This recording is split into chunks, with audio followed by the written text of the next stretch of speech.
जय हिंद। स्वागत है आप सभी का आर्ट्स तक में। चलिए आज के क्लास में हम लोग देखेंगे क्लास 12वीं के चैप्टर नंबर 4 हिस्ट्री का है ना, उसका ऑब्जेक्टिव क्वेश्चन जो कि अभी तक पूछा जा चुका है और आगे आने वाले समय में भी इसको पूछा जाएगा। और सब्जेक्टिव और ऑब्जेक्टिव हम लोग दोनों देखेंगे। तो चलिए सबसे पहले देर ना करते हुए अपने प्रथम क्वेश्चन की तरफ बढ़ते हैं।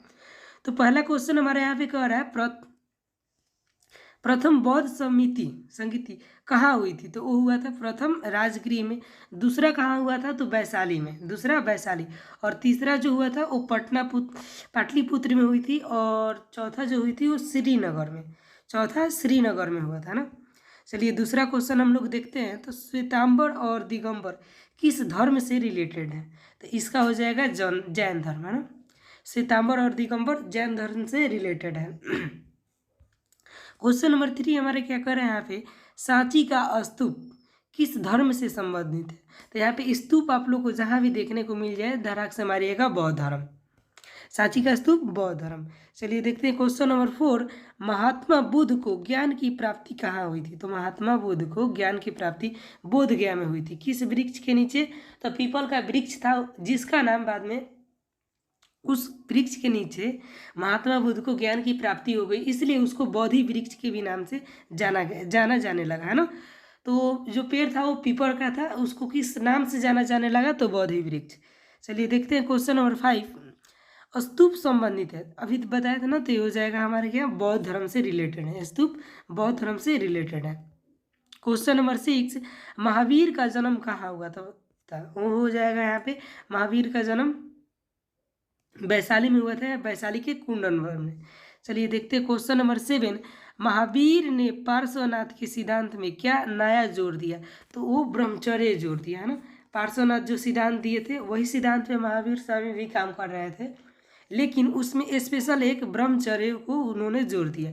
क्वेश्चन नंबर 8, आर्यों की सभ्यता किस नाम से जानी जाती है? तो आर्यों की सभ्यता वैदिक सभ्यता के नाम से जानी जाती है, और उस समय या फिर कालखंड को वैदिक काल कहते हैं ना।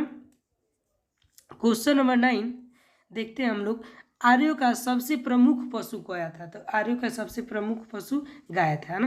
क्या था? तो गाय। आर्यों का प्रिय पेय क्या था? तो उस समय का इन लोगों का सोमरस था ना, सोमरस। क्वेश्चन नंबर 11 हम लोग देखते हैं।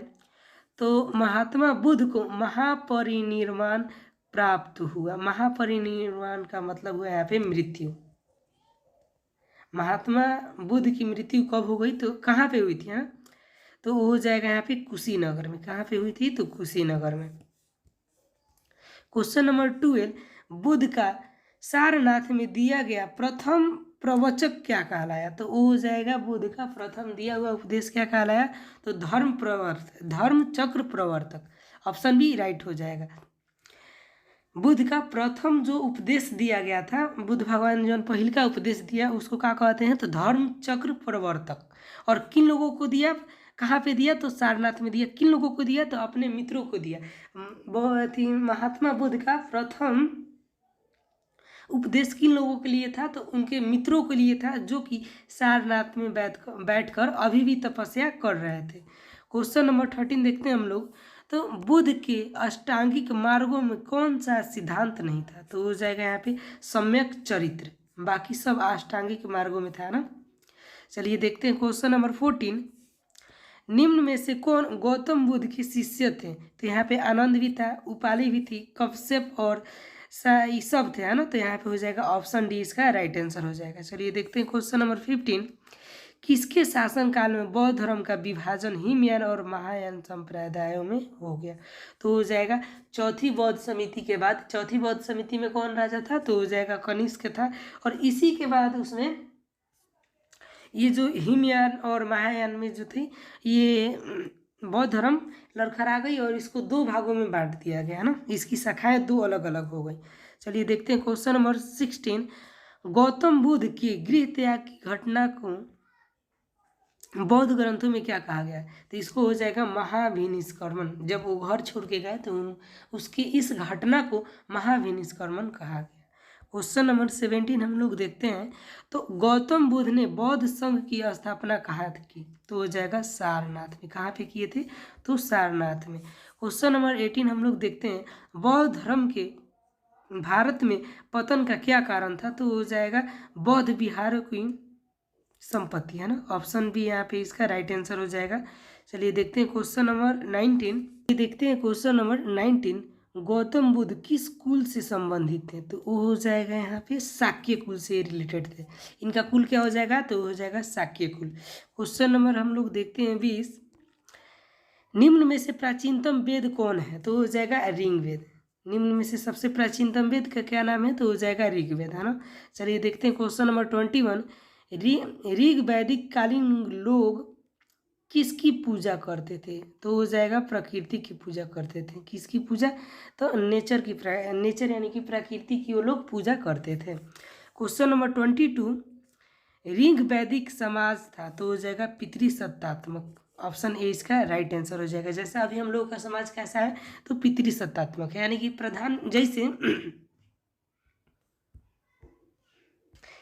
पितृसत्तात्मक का मतलब क्या होता है? तो पितृसत्तात्मक का मतलब यहाँ पे यह होता है कि जैसे मान लीजिए आप लोग, जैसे अपना एड्रेस बताना हो ना, जब हम ई गांव के हैं, यहाँ के हैं, तो आप लोग क्या कहते हैं? जो फलाना के लेके आए, हमारे पिताजी का ई नाम है। तो उस समय क्या होता था, उस मातृसत्तात्मक समाज में क्या होता है कि अपना एड्रेस बताने के लिए माता का नाम लेना पड़ता है। जैसे अभी हम लोग पापा का नाम बताते हैं ना, जो हमारे पिताजी का नाम है, उस समय क्या होता था? तो अपने माता का नाम लेना पड़ता होगा। किस काल में? तो मातृसत्तात्मक काल में, है ना। यहाँ पे क्या हो जाएगा? पितृसत्तात्मक। ऑप्शन ए इसका राइट आंसर हो जाएगा। चलिए देखते हैं क्वेश्चन नंबर 23, वेद का क्या अर्थ होता है? तो वेद का मतलब ज्ञान होता है। वेद मतलब ज्ञान। क्वेश्चन नंबर 24, ऋग्वेद के पुरुष शुक्ल के सर्वप्रथम किस वर्ण का उल्लेख मिलता है? तो यहाँ पे हो जाएगा शूद्र, है ना। ऑप्शन डी यहाँ पे राइट आंसर हो जाएगा, शूद्र का। क्वेश्चन नंबर 25, ऋग्वेद में मंडलों की कितनी संख्या है? तो ये हो जाएगा 10। ऑप्शन है इसका राइट आंसर। क्वेश्चन नंबर 26, जैनियों के प्रथम तीर्थंकर, तो हो जाएगा ऋषभदेव, है ना। और 24वां पूछता है, तो 24वां हो जाएंगे यहाँ पे महावीर स्वामी। चलिए देखते हैं क्वेश्चन नंबर 27, सर्वमान्य मत के अनुसार आर्य कहाँ से आए हुए थे? तो ये सीधा पूछ रहा है, आर्य कहाँ से आए थे? तो मध्य एशिया से आर्य आए हुए थे। क्वेश्चन नंबर 28, उपनिषद मूलतः किस प्रकार के ग्रंथ है? तो ये हो जाएगा दार्शनिक। किस प्रकार के? तो हो जाएगा यहाँ पे हमारा दार्शनिक। क्वेश्चन नंबर 29 हमारा यहाँ पे देखिए क्या कह रहा है, तो हो जाएगा निम्नलिखित वर्णों में किसे उपनयन संस्कार करने का अधिकार नहीं था? तो हो जाएगा यहाँ पे हमारा शूद्र, है ना। ऑप्शन डी इसका राइट आंसर हो जाएगा, शूद्र। चलिए देखते हैं क्वेश्चन नंबर 30, बुग्जाकुई नामक स्थान कहाँ स्थित था? तो इसका हो जाएगा option C right answer, Asia Minor में। कहाँ पे? तो एशिया माइनर में। क्वेश्चन नंबर 31, सांची का स्तूप मूलतः किस मौर्य शासक ने बनवाया था? तो यहाँ पे हो जाएगा अशोक। कौन बनवाया था? तो अशोक। सांची का स्तूप कौन बनाया था? अशोक। इसका बिल्कुल सही आंसर ऑप्शन सी हो जाएगा। देखते हैं हम लोग क्वेश्चन नंबर 32, वैदिक सभ्यता थी, वैदिक सभ्यता कैसी थी? तो हो जाएगा ग्रामीण। चलिए देखते हैं क्वेश्चन नंबर 33, त्रिरत्न किस धर्म से संबंधित है? तो हो जाएगा जैन धर्म। त्रिरत्न पूछे तो जैन धर्म, और वही पूछ दे त्रिपिटक, त्रिपिटक तो हो जाएगा बौद्ध धर्म, है ना। क्वेश्चन नंबर 34 देखते हैं हम लोग, तृतीय बौद्ध संगीति कहाँ हुई थी? तो हो जाएगा तृतीय पाटलिपुत्र में। प्रथम कहाँ पे हुई थी? तो राजगीर में। दूसरा तो यह हमारा हो जाएगा वैशाली, और चौथा तो हो जाएगा श्रीनगर। चलिए देखते हैं क्वेश्चन नंबर 35, जैन धर्म के 24वें तीर्थंकर कौन थे? तो महावीर स्वामी। ऑप्शन डी इसका राइट आंसर होगा। देखते हैं क्वेश्चन नंबर 26, प्राचीन भारत में द्वितीय शहरीकरण कब हुआ? तो हो जाएगा पाके मौर्य काल में, है ना। चलिए देखते हैं क्वेश्चन नंबर हम लोग 37, हिमयान और महायान संप्रदाय किस धर्म से संबंधित है? तो हो जाएगा बौद्ध धर्म। हिमयान और महायान बौद्ध धर्म। दिगंबर और श्वेतंबर पूछे तो जैन धर्म, है ना। देखते हैं क्वेश्चन नंबर 38, जिस बोधि वृक्ष के नीचे बुद्ध को ज्ञान प्राप्त हुआ उसे किसने नष्ट? तो ये हो जाएगा शशांक ने, उसको कटवा दिया शशांक ने, है ना। चलिए देखते हैं क्वेश्चन, और जिस बोधि वृक्ष के नीचे महात्मा बुद्ध को ज्ञान प्राप्त हुआ उसका अभी चौथा पीढ़ी चल रहा है। कौन सा पीढ़ी? चौथा पीढ़ी चल रहा है। चलिए देखते हैं क्वेश्चन नंबर 39, धर्म चक्र परिवर्तक क्या है। तो प्रथम महात्मा बुद्ध के प्रथम उपदेश को क्या कहते हैं, धर्म चक्र परिवर्तक। चलिए देखते हैं क्वेश्चन नंबर 14, गौतम बुद्ध को ज्ञान किस नदी के किनारे प्राप्त हुई। तो हो जाएगा निरंजना नदी। किस नदी के किनारे, तो निरंजना नदी। क्वेश्चन नंबर 40 हम लोग देखते हैं, तो महात्मा बुद्ध के बचपन का क्या नाम था। तो हो जाएगा सिद्धार्थ। बचपन का नाम सिद्धार्थ। जब आगे वो महान ऋषि बन गए, वो सीधे उनको ज्ञान की प्राप्ति हो गई है ना, ज्ञान की प्राप्ति हो गई तो आगे चल के उनका नाम महात्मा रख दिया गया ना, महात्मा बुद्ध। चलिए देखते हैं क्वेश्चन नंबर 43, गौतम बुद्ध को खीर खिलाने वाली प्रथम महिला कौन थी। तो हो जाएगा यहाँ पे सुजाता। कौन महिला खिलाई थी, तो हो जाएगा यहाँ पे सुजाता। चौथी बौद्ध परिषद किस शासक के काल में हुई। तो हो जाएगा कनिष्क। किसके काल में, तो हो जाएगा कनिष्क। कहाँ पे हुई, तो श्रीनगर में हुई है ना। चलिए देखते हैं क्वेश्चन नंबर 45, द्वितीय बौद्ध संगीति का आयोजन कहाँ हुआ था। तो हो जाएगा वैशाली में। कहाँ पे हुआ था, तो वैशाली में। क्वेश्चन नंबर 46, चतुर्थ बौद्ध संगीति का आयोजन कहाँ हुआ। तो हो जाएगा श्रीनगर में। कहाँ पे हुआ था, तो श्रीनगर में। किसके कार्यकाल में हुआ था, तो कनिष्क के। चलिए देखते हैं क्वेश्चन नंबर 46, ऋग वैदिक आर्यों के युद्ध देवता कौन थे। तो बाप रे बाप, ये हो जाएगा इंद्र इसका ना, बहुत विख्यात देवता है। ऑप्शन है इसका राइट आंसर हो जाएगा। अब देखते हैं हम लोग क्वेश्चन नंबर 48, ऋग्वेद में वर्णित 10 राज है ना, 10 राज युद्ध किस नदी के किनारे हुई थी। तो हो जाएगा परुष्णी नदी। किस नदी के किनारे, तो परुष्णी नदी के किनारे। चलिए देखते हैं क्वेश्चन नंबर 49, महावीर जैन को किस नदी के किनारे ज्ञान प्राप्ति हुई। तो ऋजुपालिका नदी। ऋजुपालिका नदी, वही पूछे थे जो बुद्ध को है ना, बुद्ध को किस नदी के किनारे, तो फल्गु नदी हो जाएगा उसका। देखते हैं क्वेश्चन नंबर हम लोग 50, किस वंश ने बौद्ध धर्म को संरक्षण प्राप्त किया। तो हो जाएगा इंडो ग्रीक। किस वंश ने, तो इंडो ग्रीक।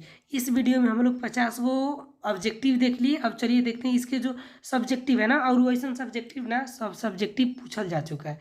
एक बार ना, 1-2 बार से जो अधिक बार पूछा गया उसी को लेकर आए हैं ना। अब चलिए हम लोग इसका सब्जेक्टिव देख लेते हैं, और इसके आगे वाले वीडियो में इसके 1, 2, 3 जितने भी चैप्टर हैं उन सब का ऐसे ही सब्जेक्टिव और ऑब्जेक्टिव दोनों एक ही वीडियो में आप लोग चाहते हैं तो जाकर उसको प्लेलिस्ट वाले सेक्शन में जाकर देख सकते हैं। चलिए देखते हैं हम लोग क्वेश्चन नंबर सब्जेक्टिव क्वेश्चन है ना।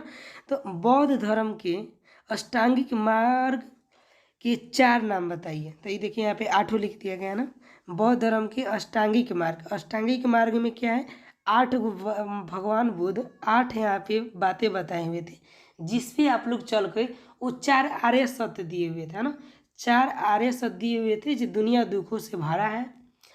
कोई ना दुखों का दुख एक ठोस कारण है। आई ठोस कारण क्या है, तो उसका हो जाएगा इच्छा। और चौथा जो आर्य सत्य उन्होंने बोला था, वो बोला था जो इच्छा पर कंट्रोल हम लोग पा सकते हैं। तो ये चारों चीज़ को पाने के लिए उन्होंने अष्टांगिक मार्ग बताया था, जिसमें 8 उन्होंने चीज़ें बताई थी। उसमें से क्या पूछ रहा है हमारा यहाँ पे, जो बौद्ध धर्म के अष्टांगिक मार्ग के 4 नाम बताइए। तो इसमें से देख के आप लोग लिख सकते हैं। चलिए देखते हैं हम आप लोग अपना अगला क्वेश्चन। ये हो जाएगा त्रिपिटक के विषय में आप क्या जानते हैं। आपका ये अपना सलाह मांग रहा है, तो सबसे पहले लिख दीजिएगा यहाँ पे त्रिपिटक, और उसके बाद इसको 3 भाग में ऐसे बांट दीजिएगा है ना। सबसे पहले यहाँ पे लिखना है सुत्त पिटक, उसके बाद विनय पिटक और अभिदम्य पिटक है ना। ये 3 वो महात्मा बुद्ध के 3 किताब है ना, सुत्त पिटक, विनय पिटक और अभिदम्य पिटक। ये तीनों पिटक को मिला के क्या बनता है, त्रिपिटक। ये तीनों पिटक को मिला के क्या बनता है, त्रिपिटक। ऐसे आप लोग ऊपर लिख दीजिएगा, और उसके बाद बाई लाइन बाई लाइन करके सबसे पहले आप लोग लिखिएगा सुत्त पिटक के बारे में। तो सुत्त पिटक में क्या है, महात्मा बुद्ध के उपदेश हैं। सुत्त पिटक में उपदेश है, महात्मा बुद्ध जितने भी उपदेश दिए हुए हैं वो सब कौन पिटक में है, तो सुत्त पिटक का नाम है सुत्त पिटक। उसके बाद विनय पिटक हम लोग देखते हैं। तो विनय मतलब विनती से यानी कि इसमें किस चीज़ के बारे में बात किया गया, संघ के नियमों के बारे में। अगर कोई व्यक्ति बौद्ध धर्म को अपनाना चाहता है तो कौन सा किताब पढ़ेगा, तो विनय पिटक। क्या पढ़ेगा वो, विनय पिटक। और उसके बाद अभिदम्य पिटक। अभिदम्य पिटक में क्या है, तो महात्मा बुद्ध की अपनी दर्शन है। दर्शन मतलब फिलॉसफी, उनकी विचारधारा है ना।